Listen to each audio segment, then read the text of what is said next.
We could be having the worst time at home, but we need to show up. As soon as we come through that door, it's that patient that you're putting priority amongst everything else that's going on. So you have to switch. And the switching of these masks that we do comes at a cost, because we could be sitting there doing precision endo and we're thinking about sick mum or, sick child that we've had to leave to care for this person that's in our chair. We are in show business. Right?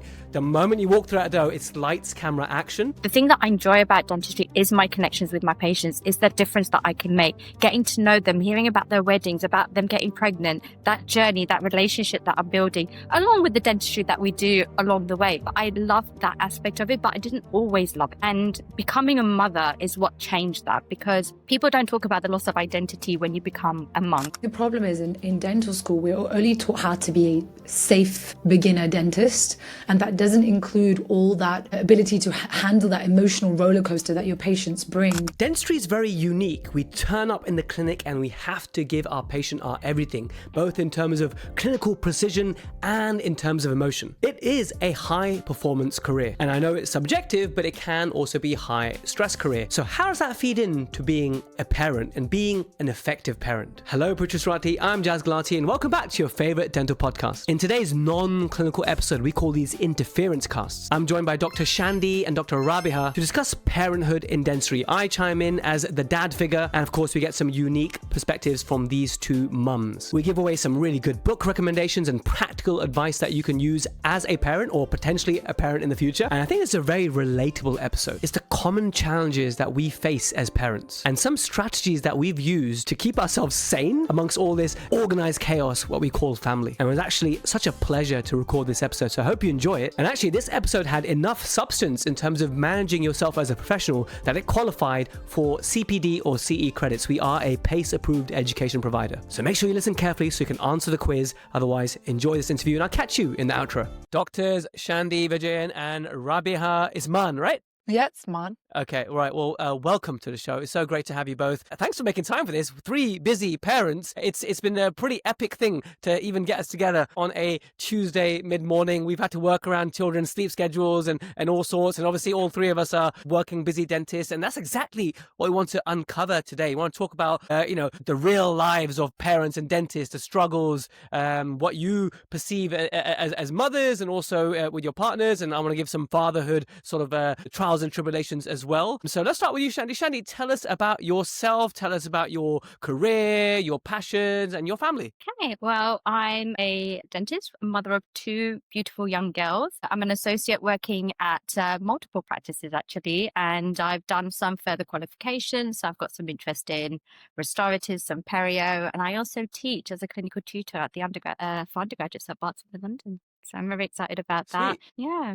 That's me in a nutshell, How many really. clinics do you work in? How many clinics do you work in? It's been mad. I've been working at 4 different clinics and I realized how insane that is. And, I really am trying to be a little bit more intentional for 2026. So things are changing rapidly towards the end of the year. I'm making some choices and some brave decisions, which Raabiha knows I've been umming and ahhing for about a year, but I'm doing it now. Finally. And you're a GDP, right? Yes, I am. Kind of like if you take a cross section, if you were to ask endodontists how many practices you work in, they usually say, 3 to 4 kind of thing.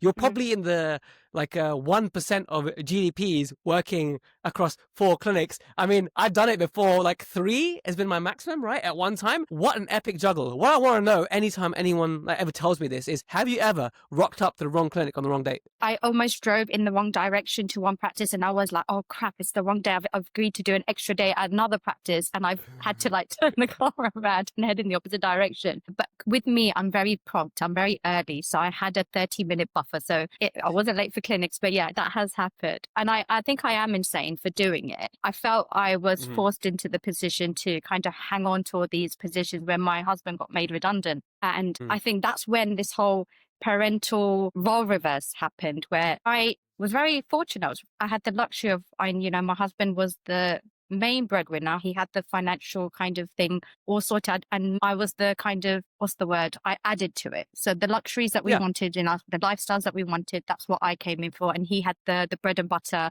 brick and mortar type situation under control. And then we got hit last year when he got made redundant. And he thought, this is great. He wanted a bit of a slow break for a little while.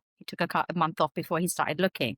Well, I thought it was a month before he started looking. He decided that he wanted a 3-month sabbatical, but, kept that decision to himself. And when he started looking for a job, it was hard. It took him much longer than he anticipated. The climate, the industry, everything kind of changed in his field. And I started to worry, and I was like, I'm going to have to cover the bills. I have to cover the mortgage. I have to cover the school fees and this, that, and the other. And I went into a little panic mode, and hence the 4 jobs I held on to them for security, because I was like, right, I'm going to have to now buffer the 2 incomes that we had coming in, because we can't survive on 1 income. I think gone are the days that anyone can survive on 1 income. Mm-hmm. And I think that's what forced me to that 1% of taking on everything at the detriment of my mental health and the kids. Because when you are working 4 different practices, 4 different admins, 4 different teams, 4 different business structures, all working completely, they're so different. I was torn. I was never able to switch off from work, and I had to be on mum duty when I got home, and I was overstimulated. Here's to 2026 being a less stimulated mum and making more intentional decisions. Thank you so much for sharing that, Shandy. You're an That's absolute all right. saint. And I love that we headed in this direction already, because for those listening and they're not parents, maybe they're dinks. Do you know dinks? Dinks. Dinks means double income, no children. They're the ones who are on yachts in the Maldives every other month, and they're the ones who are the wisest people on earth, obviously, right? So anyway, whether you're a dink or whether you're planning for children, or whether you already got your hands full with a family, what you had to share there, right? Juggling multiple clinics, and also this theme, because actually, like you said, yeah, you were fortunate in that position where you were at one stage topping up the family household income. But I think most dentists I speak to, where they are man or woman, most dentists I speak to, they are usually the main breadwinner, just because of the nature of what we do, ironing profession. Yes, occasionally we're also a very incestuous bunch, therefore dentists marry dentists kind of thing. But especially in the non-incest type of relationships, which are more normal, so dentist marrying a plumber or whatever, right? So the dentist, and it could be her, the lady who's a dentist, she is used to being the breadwinner, and then when your role reversed was very, very fascinating. Must put so many, obviously, so much to go through. And you mentioned about your mental health. A really good financial piece of advice I once read in a book is, if you are in a situation that you have this dual income, right? And like you said, it's very difficult to actually live well and support the kind of lifestyles that we want on just one income. So gone are those days, right? And so when you're in that scenario, when you have 2 contributing incomes, which is the vast majority of working professionals, to live off the smaller income, because you never know when that bigger income might change. And that was a really good financial piece of advice, which is fascinating. Raabiha, please tell us about yourself. You're probably wearing a little bit different hat in terms of a practice owner. So tell us more about that and your family. Oh, before I do, Shandy, you didn't tell us about your age of your children. Well, I've got a 4-year-old and an 8-year-old. Okay, 2 girls. Lovely. Okay, brilliant. Raabiha, you now. So I have 3 girls as well. One more than Shandy. So I'm winning here, Shandy. Winning in the difficulties of the kids. My eldest is 4, turning 5 in Jan. And my twin girls are 1, turning 2 in Jan. Wow. And, yeah, they're very different to my eldest. My eldest was an angel. That's why we had more kids. These 2, I don't know whose kids these are. They are, just this morning, right? Just, what is it, 11:30 this morning, they've drawn on the wall. My eldest never did that. I was like, what? Which kids draw on the wall? My kids drew on the wall. Then they helped each other empty the toilet roll, the table tissue, and then they threw their toast on the floor, and there's a little trail of apples around my living room. And they, violently attacked each other. So all in the morning. Yeah, that's them. I love it. Hey guys, just Jazz here, interjecting on something that's really close to my heart. It's about screen time. Now, I just like to share, because I think it will help some parents.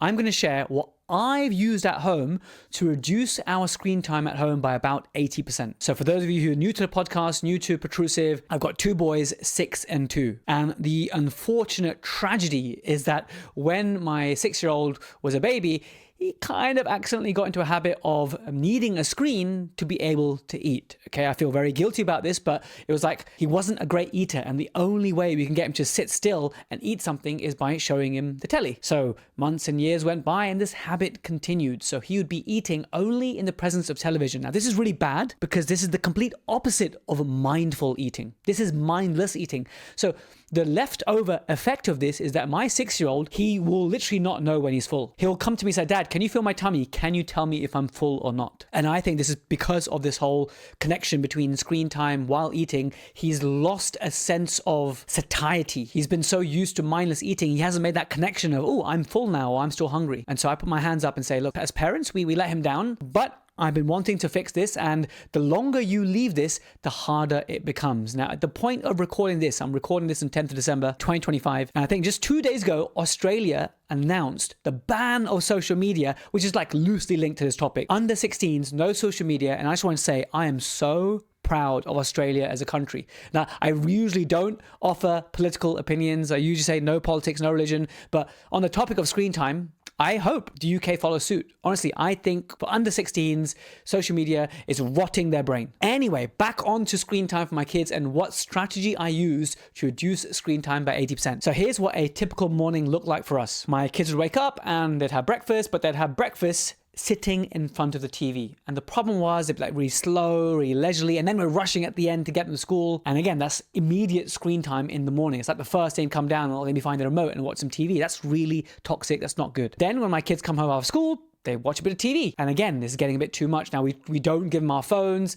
They are very good at getting the grandparents' phones, but we never give them our phones. We also keep away from the iPad and that kind of stuff. So yeah, that we do well, but the TV was a big problem for us. And then during dinner, they watch some TV while eating dinner. So we had to put an end to this. So the first strategy I used was on our Sony TV, you can put a lock on certain apps. So the most common app they'll be watching is a YouTube, which is full of junk. Like obviously they could be watching Disney, Bluey, which is a bit more excusable, but he was constantly going to the same few channels on YouTube. So I set a password. I know I'm really cruel, but I set a password. It's a 4-digit PIN that only I know. Even my wife doesn't know it, because a few times she's almost caved in and she's like, damn, I don't know the password kind of thing. So I had to protect everyone and I set a password. So there were tantrums for a few days and that's to be expected. But after a while, they're like, okay, you know what? I'm not going to watch YouTube. I'll just go to Disney. So we kind of won that little mini battle. Now, after a week or so, I went to the next level. The next level is that on most Wi-Fis nowadays, like using a router, like I have something called Plume, Plume, which is like it's like a Wi-Fi booster around the house. Using that subscription, I can control which apps work and which don't. So anything related to entertainment and like YouTube and Disney and anything entertainment related, I can block. And I basically put in blocks at certain times. So morning breakfast and dinner time is a block. No devices work. Only my phone, which I'm not on because I'm with the kids. Otherwise, the TV, our mini, Google Nest player, all that kind of stuff, nothing works. So yes, there were tantrums, but they got used to the fact that it just doesn't work. So you know what we do now? We have a lovely, wholesome breakfast together at the table in the morning. I didn't think this would be possible, but it is. They don't need the TV anymore. Yes, it was a difficult few days of tantrums, but we did it. And the same thing applies for dinner. So I set a block from 6 p.m. till midnight so that it doesn't work anymore. They still have that, from 4 p.m. till 6 p.m. of TV time. That's when they want to get their TV time in. Not the whole 2 hours, like half an hour, but this has made a great improvement to my life. Like, it's so lovely to have dinner time with the family again and the kids being involved in conversation. And like some of you might be thinking that, Jazz, you're a very strict parent, or say a radical approach you took, but this is what it needed. And is it a worthy task? Is the juice worth the squeeze? In my opinion, yes. So I just want to share the techniques that worked in my household. I don't know if it worked in yours, but I was posting my story and a lot of you said you'd like to know more about how I did it. So there we are. That's how we've taken a big control of screen time. Now in cars, we've never had allowed iPads and phones ever. So we always just listen to music and I get them, they can choose a song or some books on Audible for my 6-year-old. Like right now we're listening to Bad Dad, anything by David Walliams we love. And so that's good as well. So whatever is like your problem, somehow disable the internet during those times where they're in the car or whatever. So find a way. It's a worthy cause. Now, last little thing, there's one purchase I made this Black Friday. I almost felt like saying Plaque Friday because that's what our dental promotions are called, but it's Black Friday. I bought something called the Carry. That's Karri.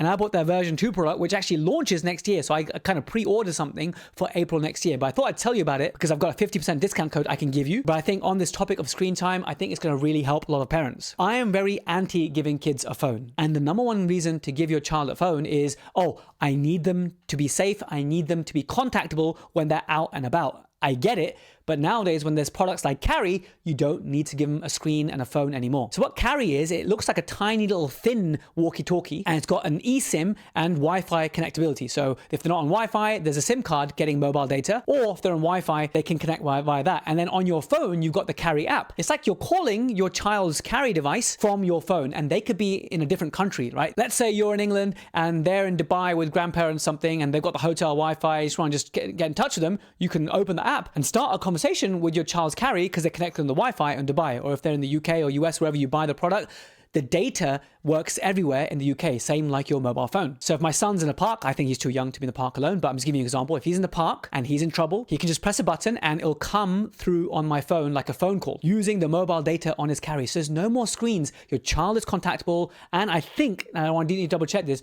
I think they're like locatable via GPS as well, but I'm not 100% sure. I was just sold by the fact that you can contact your child and they can contact you, so you don't need screens anymore. If you're interested in 50% off, go to protrusive.co.uk/carry. Remember, that's Karri. Karri. That's protrusive.co.uk/carry. That 50% off expires in April 2026. So if you're way in the future, listen to this, I'm sorry you missed out. But if you're before April 2026 and this is what you need for your child, then do check out Carry. I want to promote something that's screen free like this. Anyway, back to this episode. Thank you for listening. Me? I love it.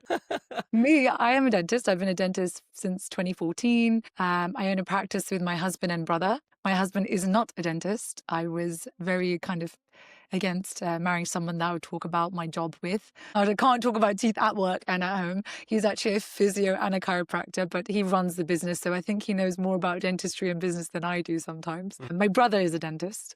So we own it together. I only work up until recently 1 clinical day, and now I'm doing 2, which is why I always laugh at Shandy. I'm like, how are you doing 4 with kids? It's like 4 places. So you're working more, aren't you, Shandy? Like 5 or 6 days sometimes. Yeah, she's mad.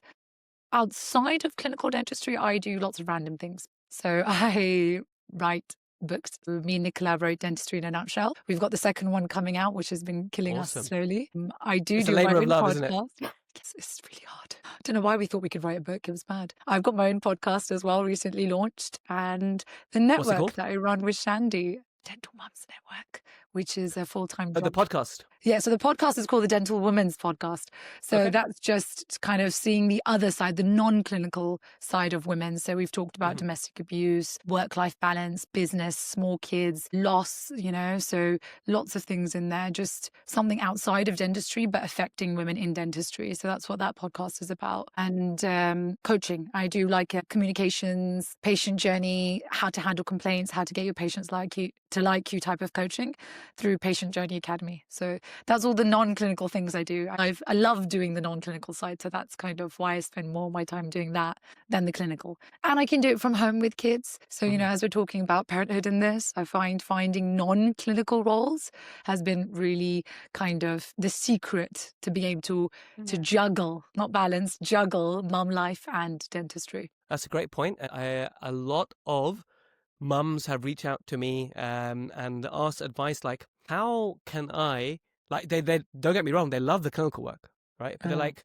because this phase of life, and actually one of my favorite books I've been reading is The 5 Types of Wealth by Sahil Bloom. And in one of the chapters, it argues that like life comes in seasons and you're constantly reinventing yourself every 10 years. I'm a big fan of that, right? 10 years is a great number, right? So I don't know at what point, Raabiha, that you dropped down your clinical commitment significantly. Maybe it was roughly 10 years. I don't know. You tell me. It was as soon as I had my daughter. So it wasn't 10 years. It was 5 years ago, which would have been about 7 years into my 6, 7. Okay, round it up to 10, right? Round it up to 10. So every 10 years you would find yourselves, right? And then so when your kid's a bit older, you'll then go in a different direction. And it's nice to do that. But then the book argued that this period of life that all 3 of us facing, because I've got 2 boys, 6 and 2, and all that behavior you said, Raabiha, like that's like a daily occurrence, right? So you're like, oh my God, today's been this grueling day. Boys are different beasts to girls, right? Obviously, I'm hopefully not being sexist or whatever, but it's just, I think parents of boys and parents of girls will just sit down and we just nod their heads like, yeah, this is exactly what we observe. So there is a lot of craziness that we experience, right? But it's all fun and games. But the book argues that in this very special phase of life that we're in with young children, all of our children are, less than 8 years old. It is this time. This time will never return again. And we constantly, like, if your social media algorithms are anything like mine, It's the same message over and over again. Cherish it. You see that one where like I'm 72, but I wake up and I'm 38 again, and my daughter's next to me and she's in my bed. I used to hate it when she'd come into my bed, but I'm like, oh my god, you're here. I get to hug you. Yeah. The floor is full of like Scrabble and these games. I used to hate having to tidy up afterwards, but now it's amazing. And then I get a call from my mum. Oh my god, it's my mum again. You know, like that really hit me hard. Like you have everything. You have your children. You hopefully have your parents. Like this is a very, very special time. And so this is the time that if you're going to take like not a sabbatical per se, but if you're going to just ease off the gas a bit, okay? Yeah. Because then once they are cross about age 12, then they still need you, but in different ways, right? Yeah. And then you can always maybe go career focused again. I feel like that hit you guys hard. I feel like, yeah, I'm seeing very emotional faces now. No, it's what my husband and I are always talking about. Like, you know, we constantly fill up the measurable over the immeasurable. And he's always like, we can't measure this time with our kids, which is why my twins, almost 2, are still not in nursery. So everyone keeps asking, when are you going to put them in nursery? When are you going to put them in nursery? And I'm like, I don't think we are. And every time I'm like, this is a really hard day, I want to. Then social media will come along and be like, child killed in nursery. Mental health scores for children in childcare is really, really poor. And I'm like, okay. Then my husband will send me something. See, look, we're not sending them to nursery.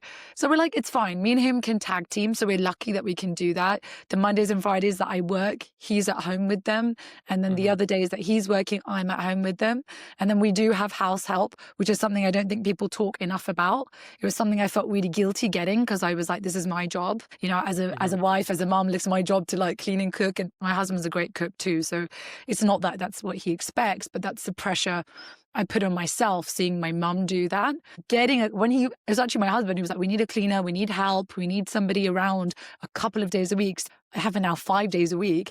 It changed everything for me. Like I don't have to do my laundry. I don't have to worry about things that would take up my time away from my children. So it's, you know, I respect that so much, Raabiha. It's a conversation I have with my wife all the time. Like we get some help, but I want more help. Okay. And the reason is because it's life leverage, right? Like if you just work an hour of clinic more, okay, and work a little bit more, and then when you come home, like here's like some days when we don't get help, it's like I'm like cleaning up after the kids. My wife is cooking because trust me, no one wants to eat what I cook, and therefore it falls on her to cook and stuff. I'm like helping cleaning. I'm like playing cricket with the boys and stuff. The house, the mess, it's all going. But when we have help, okay, we're doing homework. We're giving focused time. We're doing something that is more giving them the luxury of time, and like actually it's palpable that time you give, right? And so again, this is the time because the amount of help we need now with our children, our age as they are, we'll probably never need this amount of help again. So this is again that 5 to 10 years golden period where if you're going to need help,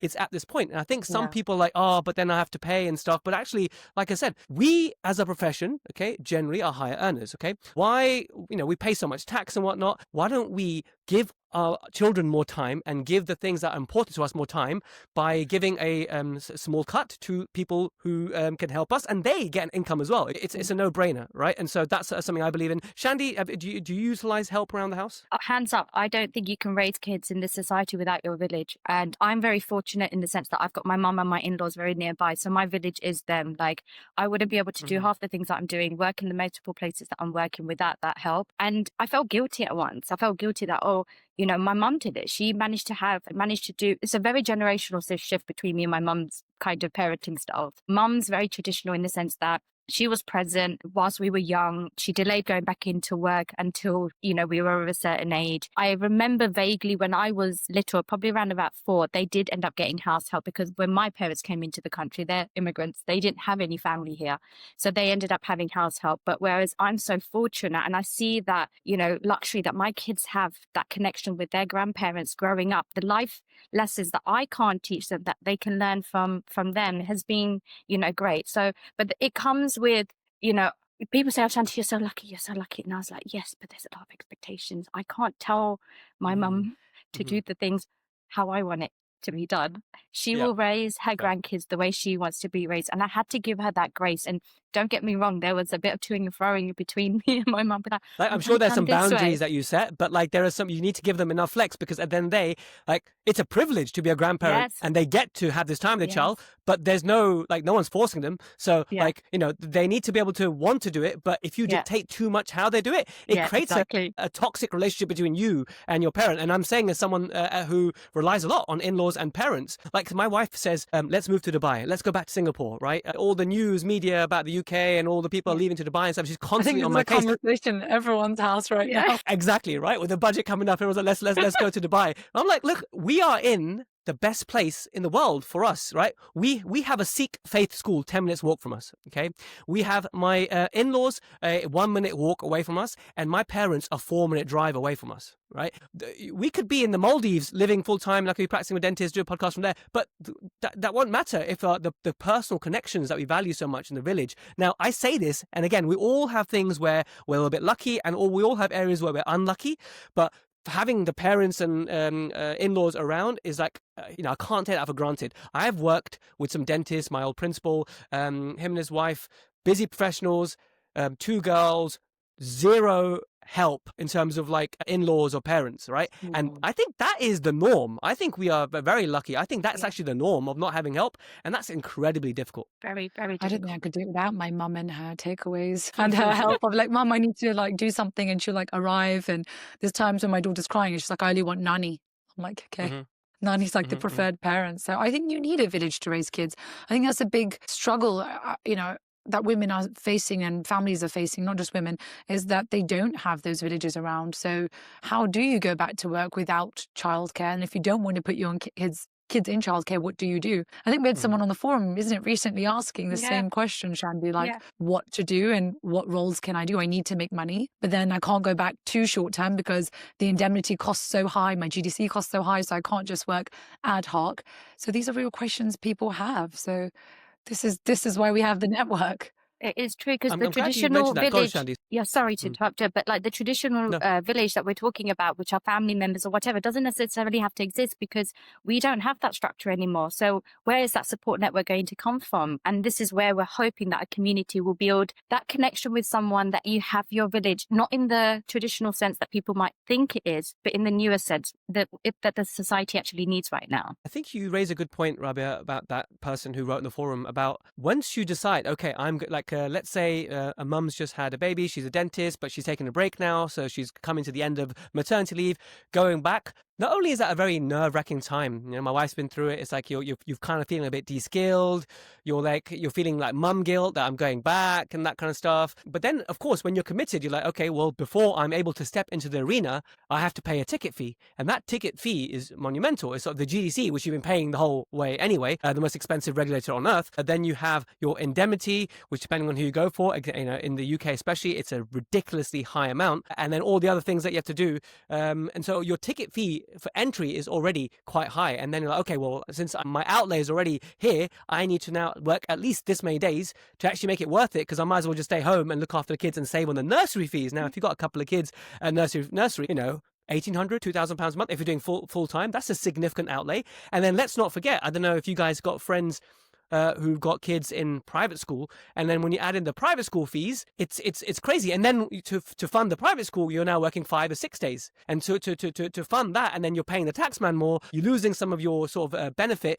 It's really, really difficult to be in this. I call it the high level employment trap. I know it's not employment because we're self-employed, but fine, if you earn well, great, but then you pay more tax, and then your lifestyle creep that happens over time is that, well, I'm earning this much, you know, I better be driving a good car, I better be sending my kids to private school, and then it's a constant cycle, and then you sacrifice on something has to give. Either you don't go on any holidays, or you don't take any time out for yourself, and the burnout creeps in. I guess that's some of the things that make our position a bit unique. So let's talk about, why is it that this episode can even exist? Why is it that our challenges might be different to an accountant or any other sort of profession? What are the unique challenges that dentistry presents that you've seen from the mums, and I can give a father's perspective? What do you feel are the unique challenges in dentistry? and parenthood? I think so. Dentistry is a clinically demanding profession, but it's also mentally draining as well.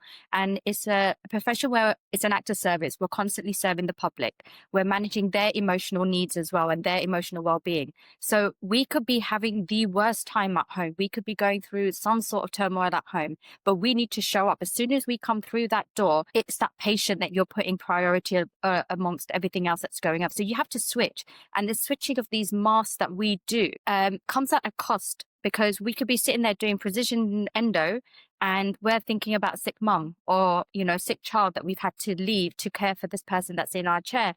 And I think that's the nature of our job. Like, we've chosen a job that can drain us. It's not the clinical stuff. It's not the clinical, like, you could probably go into autopilot when it comes to clinical dentistry, but it's managing that person that's in your chair that takes all the energy, because they've come in with their emotional, oh, I hate the dentist, or I've had a bad experience, or this has happened. And you're like, right, okay, empathy that you're going to now have to deliver takes so much out of you. And I think that's what makes dentistry so different.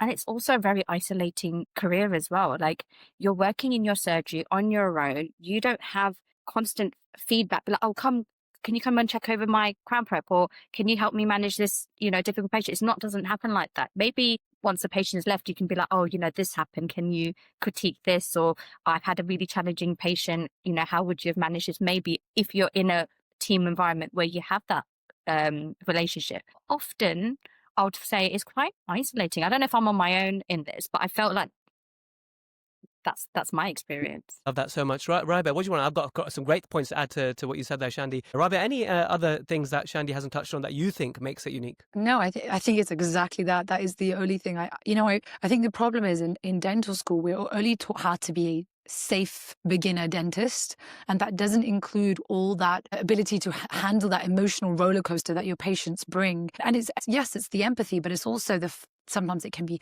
the fear of litigation when things go wrong. A lot of dentists that I talk to, they're scared of being sued, of complaints, how to handle things. So is dealing with the person as a whole. And she said, yeah, you can go on autopilot with the clinical dentistry, but showing up when you've got your own baggage for someone else's baggage, which is different to the next person and the next person's baggage and your nurse's baggage, or your employees and your reception. It's a whole dynamic that I don't think other professions have, not even doctors. And like she said, you are alone in that surgery when you're dealing with that crown prep. Yes, you have your nurse assisting you, but it's solely your responsibility. There is no team to come and be like, okay, tap out, I'm tired, or, I haven't got this, I need help. There's no one in that moment but you. And that's what makes, I think, this profession uniquely stressful, challenging, difficult. Can be wonderful too, because I do enjoy that emotional roller coaster, but I think I'm the one weirdo that does. Yes, this is like therapy for a lot of people listening right now. This is major therapy. This is like, okay, because it's not just me then, right? So I just want to add like 3 points to this. Third one, if I can remember it, 2 for sure. One is, Shandy, what you said is that you have to show up, right? And one of my principals, Hapkil, he taught me years ago that we are in show business, right? The moment you walk through that door, it's lights, camera, action, right? It doesn't matter if you had an argument with your spouse. Doesn't matter if your son used the F-bomb that morning and that is the first time you heard it or whatever. Doesn't matter if you've only had 3 hours of sleep, right? We are in show business, okay? And so, that makes it totally difficult. And because of what we're doing, we have to show up emotionally. It's emotionally draining. That's the other point, right? What we do expends a lot of emotional energy. It's like we have 100 tokens of emotion a day, right? And if we expend all those 100 tokens by the second patient, by the time you come home, you are emotionally dead. You have nothing to give anymore, right? Then you build up a deficit, and that makes it 100% difficult. And the other thing I want to ask you, which goes into my third point, is how much of your work, Raabiha and Shandy, do you bring home with you? I would just love to know that. Hello, YouTube Protrusive. I know you're watching on YouTube, and I hope you're enjoying this episode so far. But I wanted to highlight, in case you don't know yet, we have an amazing viewing experience on protrusive.app, our website, our network, our platform. So I just want to spend a minute to show you what this looks like. On the left side, you see the navigation, and when you join the app, you get a 1-minute video tour of the entire network. Now, in terms of where the magic happens, that's in the Protrusive community, because you might come for the content, but you'll stay for the community of the nicest and geekiest dentists in the world. We have all these polls, we have a chat group, there's always active chats and dentists helping dentists. And really what I want to do is create a really supportive environment that's not like the environment we have on Facebook, and is built on the values of niceness and geekiness. If you are nice and geeky, you belong here. Now, to make this a safe space, we have a manual process of approval. We actually verify that you are a dental professional before you get in here. So we have hundreds of applicants a day. So if it's been about 2 days and you haven't heard anything,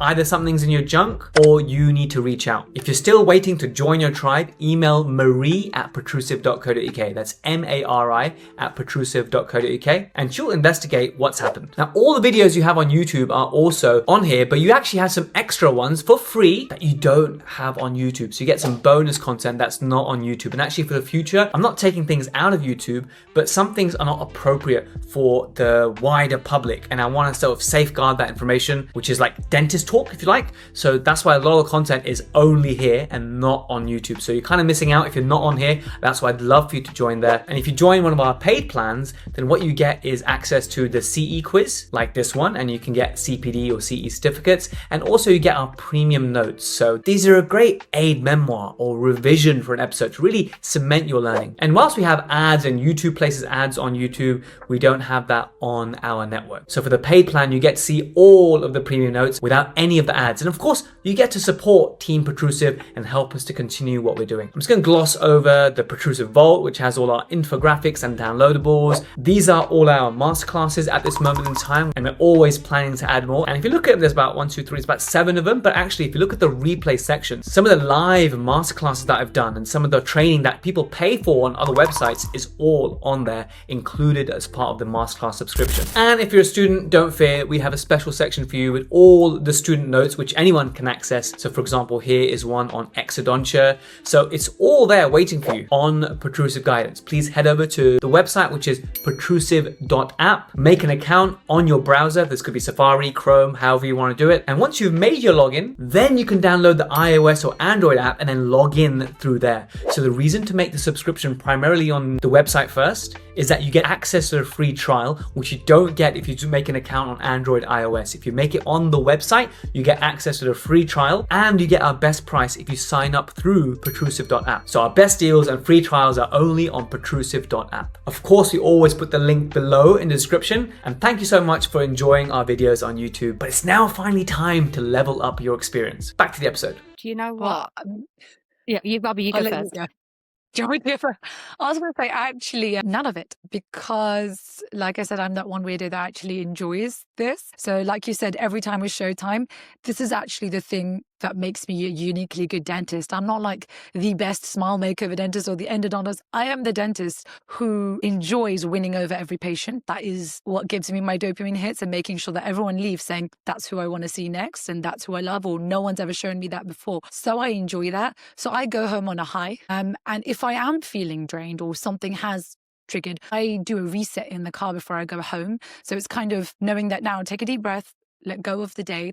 That was work, Raabiha. Now this is mum Raabiha, wife Raabiha, so I can show up as my best self for people at home. Because if I'm not, that's not fair to them. So it is hard, but I do try to make sure there's I listened to some guy, I think it was Brendan Burchard, many, many years ago. And he used to be like, just reset and set up again. So I just make sure I do that. Even when I get to work, to make sure it's showtime every time. Now I'm the dentist, let's go. And even if you have a bad encounter, I always tell my associates, get a deep breath, don't carry that SHIT into the next visit, because they deserve, like you said, showtime every time. You're 110%. So I think it's important to mentally acknowledge that you're about to change chapter or change gear. I'm actually really amazed by that. As a practice owner, I didn't expect you to say that, and I'm actually so pleased that you did say that. That gives me hope that it's possible. Right, it gives me hope that it's possible, and it certainly sounds like it is, and we'll talk more about that. But Shandy, are you different with your 4 clinics? I am. Have you got to go home and do letters and that kind of stuff, or clin checks, or no? Has Raabiha given you her secrets to implement this in your life? She's been gatekeeping this secret. I didn't know any of this. I wish I did. I take my work home. I take my work home. It's been hard. I've been very mindful and intentional recently with my decisions on what I take home now. I'm setting boundaries. I'm getting better at it. For the first decade of my career, I took work home. I took things personally. When things didn't go my the way I wanted it, because I set myself, and I think this is the perfectionism trait that women tend to have. I held myself really at a high standard, and anything that I didn't feel matched that, I would be beating myself up at home thinking, oh, that could have been done better, or I could have said this differently, or the choice of word, my tone, or the language I used. And I used to overanalyze a lot of things. I used to overthink a lot of things. And I think that's a common. I think Raabiha is great, but I think she's on her own in the fact that she But doesn't you take you also home. work And I would love to many be more like that. days.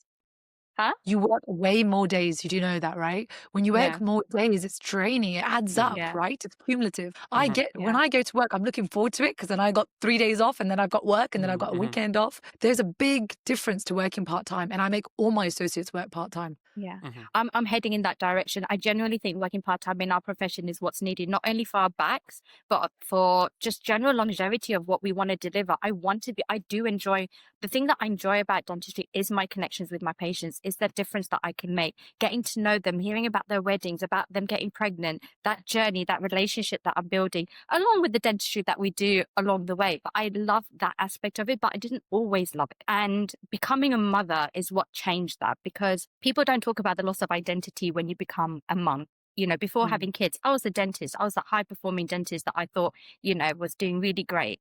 All of a sudden, I became a mum, and I was like, you know, trying to deliver high-level dentistry, which is a demanding profession with fractured sleep, and, you know, trying to manage this whole new season that doesn't come with the book. I wish it came with the book. It doesn't come with the book of how to raise children. And both my girls are completely polar opposites. I don't know about for your kids, but completely different personalities. That's a given. All parents say that, right? Like it's a Yeah. it's a universal truth that my kids will be polar I opposites. have twins and they're different. And just navigating all of that, you know, just threw me. It took me a while, and no one talks about how long it takes to regain your confidence again and regain your identity in this new version. You know, I had this one consultant said to me, oh, actually, all women's identity is to become a mum. And I was like, oh, really? Very I was like, controversial. yeah. He was like, isn't it all women's, you know, identity to become a mum? And I was like, didn't know what to say to that. I was like, okay, that's his truth. That's probably what, you know. I mean, that's a hat that you wear proudly, Yeah. but that's not the only. That could be a small hat for someone, and you know, it could be a big hat. To exactly. say that that's the only hat you have is ridiculous. Yeah, as it's for some people who are, you know, I know so many women that have gone through fertility issues, and you know that is something that they've been earning and yearning for, and I get that, and that is the hat that they've wanted. And others have wanted to become a mother and didn't really understand what that motherhood season looks like, and be like, is this it? Not as fulfilling as I thought it was going to be, and there's nothing wrong with that. And I think this whole judgment that people have, everyone's journey and everyone's reason for becoming what they have is their own. And I'm one to admit that I love being a mum, but it doesn't fulfill every little bit of fire in me. And dentistry does. My sister laughs at me. She's like, oh, you just love your job. And I was like, I do. I'm That's so amazing. lucky to say that. You know, that I do love my job. Even though I'm doing the 4 days, I do enjoy it. The thing that I don't enjoy is the administrative stuff and the red tape. If I could literally go in, do my work, not write notes, do the dentistry, have my connections, walk out the door. Oh my God, this job is the best. Shandy, Get rid we of the need to have a GDC, chat get rid of because we can indemnity. get to that stage. We can get to that stage. Like, you need to get on AI notes. It's changed my life. It's been amazing. And I'll give you another a huge thing that I implemented about 2 years ago, which has made a massive difference to my life. And it kind of models how lawyers work, right? Because lawyers, they work at specific times. If you want to see your lawyer, you got to book in and stuff. And it even works the same way, they're admin. So here's one which I'll give to you, Shandy, and to all those listening and watching, and tell me what you feel about this. All my patients know that there's a 2-hour window on a Monday mid-morning that I'm going to do my emails. And if they miss that window, they have to wait till next Monday. Okay. Yes, if it's urgent, like if it's really urgent, they know to reach the clinic out, and the clinic get to me. Fine, I'll do something for them. But that massively alleviated so much anxiety. Like, oh, patients email Tuesday, now it's Thursday. I need to reply because they've asked a question about clinical or this, or they've asked some questions before they go ahead with their orthodontics or whatever. But now, when I say I smile and say, hey, I do my emails on a Monday kind of thing. No one's ever said, oh, but I want access to you full time. They get that we're professionals, and sometimes we did this to ourselves. So since I've been doing this, it's done wonders for my mental health. My patients have been very respectful for my time.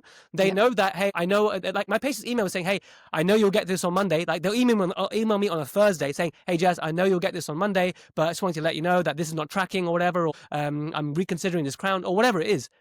And I love that. Okay. So I think we need to be more purposeful about our time. And if we can create some sort of force field or boundaries with our patients when it comes to, okay, if it's urgent, reach the clinic. Otherwise, you'll hear from me on Monday between 11 and 1 p.m. Yeah, no, I had the same problem. I was getting patients who wanted me to call them back. And I would tell my staff, and I tell them I don't do calls. They can email. So I do emails on a Monday. So I had a message today saying a patient, I said, tell her, email on a Monday. So they know. Emails. And then if I really someone needs a call again on a Monday, but I've told my staff, just say I don't do calls. Like, I don't have time for calls. When am I going to do calls?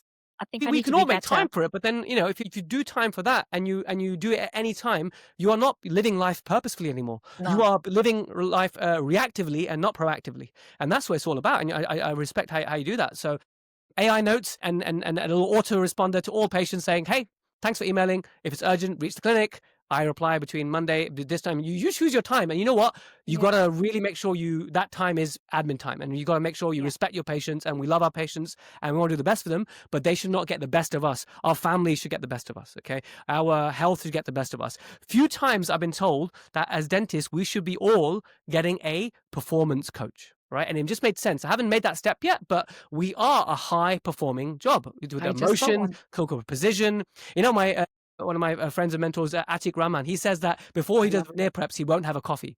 Just so he can that just reminds you of how precise he is, right, with his margins. And it kind of reminds you. But the beautiful thing about dentistry is that beautiful intersection between art and science. And you can choose your niche and we can make it whatever we want. So I'm glad you have that. You both have this love for dentistry. That's my mission, to help all dentists realize that. And we get to cherry pick, right? As dentists, as general dentists, we have a really tough gig because we now need to be like a micro specialist in everything. But the ability to cherry pick is the best. And the prosthodontists always hate it when I say this, but when you have that really tough patient, I say send them to a prosthodontist you don't like. Obviously, I joke, I jest, right? But you get it. We don't have to see every single person. We get to gatekeep. Okay, this is within my comfort level. This is at the edge of my comfort level. I'll do it with mentorship. And this is, you know what? Not today. So that's a good guideline to sort of practice. And I feel like that has helped me a lot and allowed me to focus my energy to my children. Actually, if I could add to that, a lot of people say, how can we do that? Because they feel guilt. They feel that they have to be able to do everything as a dentist. And I normally just say, just use a line that say, look, I want the best for you. You know, if it was my family member, I would want the best person to be able to do this. And I don't do root canals. So I say to them, look, I wouldn't do my own mum's root canal. So I wouldn't want to do yours. I want you to have access to the best clinician. If you were to have a heart attack, do you want to see the GP or the cardiologist? Yeah, that's a great one. They'll say cardiologist. I'm like, exactly. So the best person for this is this. And they understand if you're open and honest with your patients and they respect you even more. And I'm saying, look, if you need a filling or crown, I'm the best. I'll do that for you. But this, I'm not. And it will make your life easier if you have those conversations with your patients. They don't expect you to be the best at everything. I love that. Amazing. I want to ask you now, I'm going to change direction a little bit. I want a book recommendation. So I'll start with one because I've got a book I recommend to all parents. And I'd love to know if you have a favorite book or favorite resource about parenthood. I saw a really good one about screen time. Lydia, who's part of our community, she sent me this brilliant YouTube, 15-minute, 3-part series on screen time. And we made mass changes at home, which I'm happy to share as well. But the best book I've read so far is called Hold On to Your Kids by Gabor Mate. And hats off to you, Raabiha, for keeping away from nursery. It's kind of saying it's okay. If you have the option and you're privileged to be able to do that, amazing, right? You're doing the amazing thing. And it argues it's very anti sleepovers, and it talks a little bit about that. It's very much about making sure that the children, the way they learn, the way they develop their emotions, it's not peer led. It's adult-led. Because if you let leading peers, it's like the blind following the blind. And that's why you hear that my son or daughters enter the teenage years, they just go to the room and they're on the phone. I don't think that's just a teenage rebellion. That's partly our fault as a society. And the book argues, gives you some exercises to do to prevent that. Because I look at my wife and her relationship with her parents, and I was like, wow, you have such as wonderful, you're like friends, and kind of the rules they had at home around that, and how they spent every mealtime together, no distractions. It talks all about that kind of stuff to how to make sure that you do hold on to your children emotionally and physically for the future. So that's my book recommendation. Shandy, do you have a resource or a book recommendation for parents? I'm trying to think of the name now. You've put me on the spot here. There is a book, and I can't remember the name of it. I'll give you Come back a to me. remember. Yeah. Raabiha maybe has one. I'm checking my Audible now because right now I'm actually listening to self-help books because actually maybe I should talk about this. I've had a point where I was looking at kids' books and I realized I'm a frazzled mess. I am, trying to help them regulate, but I am unregulated myself. So I started looking at more ways to show up as my best self for my kids. So, if you are that person who is constantly like running around doing a million and one things, trying to, I put quotation marks, balance when it really is a juggle, I think work on self-regulation and filling your cup first, because rather than trying to be everything, which is what I try to be for my kids, I'm like, oh, make sure they're fed, they're changed, they're dressed, meet all their emotional needs and completely neglect my own. Because I saw my mum do that, I was doing that. And then that would leave me tired, sometimes snappy, and sometimes I'm so sorry. And I found myself apologizing. And I was like, I don't want to be apologizing. I just want to be happy all the time. I know that's not always possible, but I want to largely 95% of the time be a happy parent because I have so much and I'm grateful for it. So rather than worrying about the mess, which is why it's good to have a cleaner because now I'm so chill about the mess, it's just self-regulating. I recently started listening to Dr. Rana's book, The Women Who Want More. And she talks about, looking at your life and the different facets like relationships, work, kids. She talks about boundaries, so much in that book, which I'm finding really refreshing. But just generally, any sort of self-help book means that you will show up better for your kids because you are feeling whole. I think that is probably my best parenting book to you because if you're happy, it will pour into your kids, right? Rather than giving them everything and you're left with nothing, fill your cup up so much that you're so happy that it just oozes into theirs and they just see you being happy.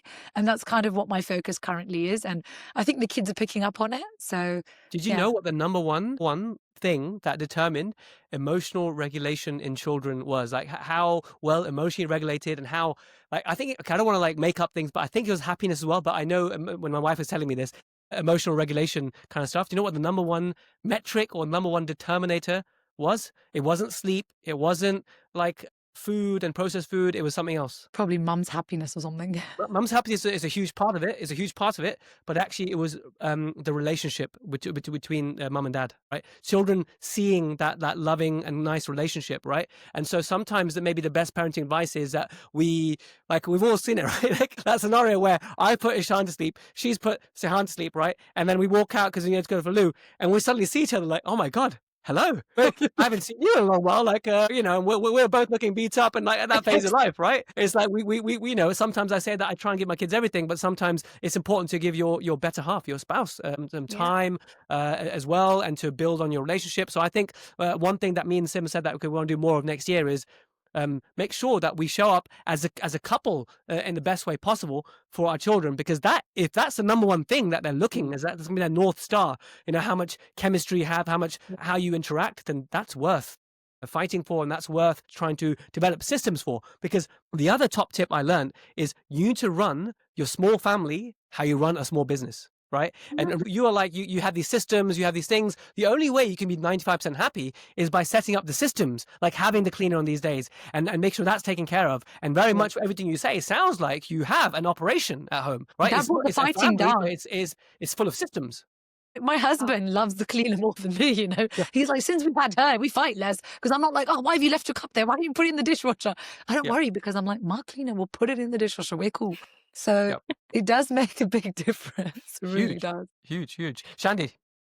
I was going to say, I can't remember the book because I bought it when the kids were many years ago. So this is like, my eldest is 8. So it was just before she was born or during my pregnancy. But it was more the psychology behind parenting. And there's so many different myths to debunk about how to regulate their sleep and all the rest of it. And it was just an interesting read. But I think more in relation to what Raabiha is saying, I've been doing a lot of inner work myself. I've been trying to improve my EQ and really self-regulate myself. And that is the best that I can do, not only for my kids, for my partner, for my patients, just for everyone around me. So that's been a journey that I started a few years ago. I would say after my second pregnancy. So when I returned back to work the second time, the challenges between returning to work first pregnancy, post second pregnancy were very different. And I'd realized, like Raabiha said, that you really have to fill your cup to be able to pour out of it. And for you to understand that, you need to self-regulate. And for you to self-regulate, you really need to dig deep on why you are the way you are. We've got an amazing consultant, Richard Porter, that's going to be speaking at our Revive event. And he talks about EQ in a way that is phenomenal. And I honestly can't wait to hear him. I can listen to him all day. Oh, same here. The way He's a quality act. You know, he did an episode with us a while ago, like episode 35 or something. It was like how to win at life and succeed in dentistry. And it was all about EQ, like literally, like it was just. So you got a great speaker coming up. That sounds amazing. Well, actually, pouring into our cup, which is why we're actually doing this wellness event. It's because all the women from our last event, including Sim, who came, which was amazing, it was all about, actually, I don't take care of me. It was that realization that I come last. And so this event was all about putting yourself first. And me, Shandy, picked speakers that we thought, okay, it's going to make our life better. So it's going to make everybody else's life better. But yeah, I feel like that's our season now, isn't it, Shandy? Take care of us so we can take care of everybody else. Well, that's the whole thing about performance coach, right? We have to show up for our patients, for our families, and then you have to look after yourself. And I think if you show up as your best version, your children, your family, your spouse, your patients will get the best version of you. So on that note, Raabiha and Shandy, tell us about this event. I'd love to support you and get people to learn more about it and to show up and meet their tribe and all that good stuff. Raabiha, Oh, shall I take? Okay, so it's in 24th of Jan in Ardo Hotel in St. Paul's. And it's all about women's wellness. We're giving CPD because I don't think you can get dentists out of the house unless CPD is available. So we made sure that's there. And like Shandy said, we've got people like Richard Porter who are going to speak about how your personality can affect your health, your well-being. We have Dr. Lizzie who's going to talk about longevity medicine, things like hormonal health. So me and Shandy were looking into that a lot. And when we came across her, she was like, actually, your gut health, your gut microbiome, what you're eating affects you on a bigger picture than just, your cycle and your hormones. And we were like, we're focusing on this micro area, but actually it's here. And so much of our wellness is linked to our gut. And me and my husband have started eating all this weird stuff at home. We've always had like kefir and kombucha, but now he's bought, is it psyllium husk? Some other Jazz is like, yes, we have that. So all this weird fiber supplements. We've got a few more just arrived from Amazon. So, we're taking care of our gut health. I don't know if that's the 30s, 40s, 50s season of life where you have these weird powders to take care of that bacteria colony in your gut. But we have talks about that. More interesting talks, actually, that got piqued people's interest was airway dentistry, talking about things like tongue, lip tie, snoring. We've got Dr. Aoife Stack talking about that. And we've got oral microbiome, saliva, Victoria Sampson talking about those kind of things. And then we have exciting workshops. I thought I'd let Shandy lead the workshops because she's been busy doing the posters for them last night. So do you want to talk about those? So we've got the afternoon full of like exciting workshops. So we've got it on stress management and more importantly, stress prevention with Dr. Rana Alfanaki. And we've got Sarah Kashar, who's delivering a workshop on goal setting and really bringing back your why, your purpose, your values, really honing it in, starting that year right. And then we've got a lovely workshop by Dr. Zainab Al-Mutta, who's going to be talking about emotional resilience and really honing in that inner awareness that we've been talking about. And honestly, I can't wait. I'm so excited. I wish I could spread literally split into 3 so we can head into all the workshops, because how we're doing it is you get to choose one. You won't have the luxury of being able to attend all. We wish we could. We wish we had the capacity to do so, but you get to choose one. So I'm hoping I can morph into 3 and just enter all 3 of them. We'll just run through the 3 rooms. That's amazing. But yeah, I'm really excited. Mark my calendar to ship Sim first class to you guys. She was one of the first to book, by the way. Yeah. Has she booked already? She's already booked. Oh, I didn't know that. Okay, awesome. Okay, wicked. I'm so glad because I definitely think it had a positive effect in going to the last one. Honestly, I think the last one required a bit of a push. I remember me and you were talking and that confidence, but that confidence that came out of that first event, I love that for her. And I really want that to strive. I want that to continue to grow. She's found her tribe. That's the main thing. She's found her tribe. That's hilarious that she booked. She didn't tell me. Usually tells me you're watching the kids on this date. I think she forgot that one. But yeah, I've blocked my diary now for that reason, so I can support in that way. Yeah, you're going to block your diary. She's coming. It's done. It's done. But it's not Well, all about just the the website for that. You can buy your tickets from the Dental Mums Network website, and you just go to the events, and it's on the Revive link. It's not just all about CPD. We do have the end of the session. We've got some creative activities. We're going to be talking about neuroaesthetic, how the artistic creativity side can really calm your nervous system. So that's one to watch out for. And there's some great activities. And we've got this confidence coach as well at the end of the session. Oh, and a panel. We enjoy the panel. And a panel. Yeah. Yeah. We've actually got a lot going on in that day. We've got like a skin expert, we've got a nutritionist, and we've got a trichologist. You know, women always talking about my skin is bad, what to do, my hair's falling out, what to do, what should I be eating for different seasons of my life. So it's like a live panel that you can ask questions, because I think the women really enjoyed that at the last event. Like, do you know what? Let me ask a gynecologist my questions. Ladies, thank you so much. That was absolutely fantastic. I'll put the links in the show notes. Very exciting. Maybe one day we need to do a parents collaboration and open it up to mums and dads and have a crash and a nursery, and then get the kids involved and have a little party. Just go, you got to make it happen. I think so. I've been trying to get the dentistry shows to take on crashes. So yes, I'm up for that. Well, you guys are absolutely brilliant. So inspirational. More power to you. And very exciting times. Wishing you all the best for that. Thank you Jazz, so much. Thank you for supporting us. Honestly, love to you Absolutely. as well. Honestly, you kept me through my early days of returning back into dentistry. I was like, Protrusive podcasts on learning how to do immediate dentin sealing, crown preps, you know, all of that. You kept me going. You know, hats off to you. I'm where I am because of you. That's very sweet. Amazing to hear. Thank you so much. Well, there we have it, guys. Thank you so much for listening all the way to the end. I told you it's impactful. I told you it's actionable. And I'm hoping you're feeling a little bit inspired to take action, inspired to make some sort of change about your life so you can show up as the best dentist, but also the best parent that you can. If you know someone in your circles that's been going through the same themes as we discussed here, please share this episode with them. Don't hoard it. Share. Sharing is caring. I want to take a quick moment to thank Team Protrusive for getting this episode out there, like to do with all the wonderful episodes. And like I said, this episode is eligible for CPD. Scroll down if you're watching on Protrusive Guidance, which is our app. We've got the community of the nicest and geekiest dentists in the world on Protrusive Guidance on Android, iOS. Please do check it out. I'll put the link in the show notes if you're interested in going to this January event in London. It's funny how my wife had booked and she didn't even tell me, but I'm so happy that she's going. Hey, maybe one day we'll do a Parenthood thing and maybe we'll make it international. Wishful thinking, I know. Guys, thank you so much once again. I'll catch you same time, same place next week. Bye for now.